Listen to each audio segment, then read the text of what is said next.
So ayan guys, good morning. Tuturo po natin ngayon kung paano mag-remove ng copyright claim. So una, itatap po natin yan. Pangalawa, tap natin yan. Then wait lang natin, tap natin yung tatlong dot. Tap natin new tab, tapos search tayo ng youtube.com.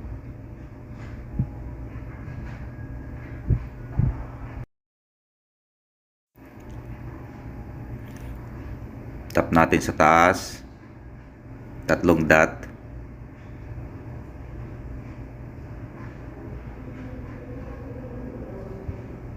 Desktop site natin. Tap natin yung profile. Tap ulit yung profile. So sana guys nasusundan nyo ako. Tap nyo yung your channel. Tap nyo yan. Then wait muna.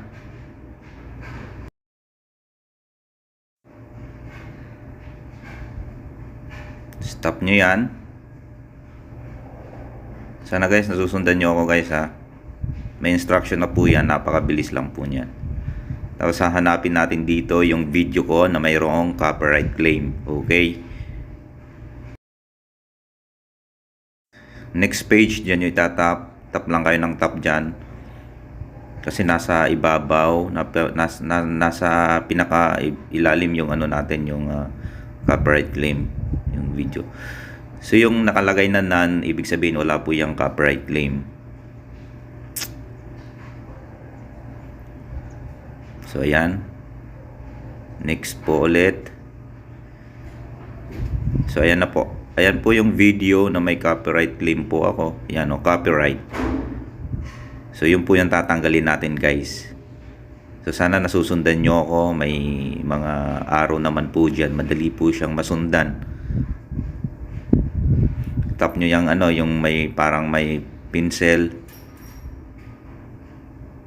Tap nyo siya. Yan. Then ayan, tap nyo yan. Copyright. Yan, tap nyo yan. Then tap nyo yung see details. So ayan, nandito na. So yan, tap nyo yan, tatlong dot. Tap nyo yung mute song. So yan, napakabilis lang yan guys. Tap nyo yung continue. Then after nyan, tap nyo yung mute. So ayan, napakabilis lang guys. May arrow na kasi yan dyan. So mabilis nyo masusundan yan guys. Okay. So ayan. So ayan, nandito na tayo. Ayan. This process might take a while. You may leave this page and check back later. So ayan, alis muna tayo dito. Check na lang natin mamaya kung mga after 5 minutes o 3 minutes. Ayan, check natin ulit para tingnan natin kung nawala na yung copyright. Okay? One eternity later. So ayan guys, nandito na tayo. Check na natin kung natanggal na yung copyright claim. Tap nyo yan. Hanapin natin dito yung video na may copyright claim. Check natin kung mayroon pa din. Siguro 3 minutes or 5 minutes. Wala na yan. So ayan guys, sana nasusundan nyo ako. Mas pag may mga copyright claim po kayo, mas maganda kung i-mute nyo na lang. Huwag nyong buburahin. Sayang yung views. Okay? So ayan guys, wala na yung copyright claim. Ito po yung video na may copyright claim. So none na po.